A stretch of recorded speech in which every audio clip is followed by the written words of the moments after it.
Good morning दोस्तों।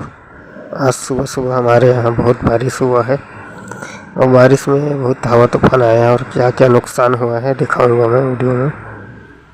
देखिए दोस्तों, बहुत ज़्यादा बारिश हो रहा है सुबह सुबह।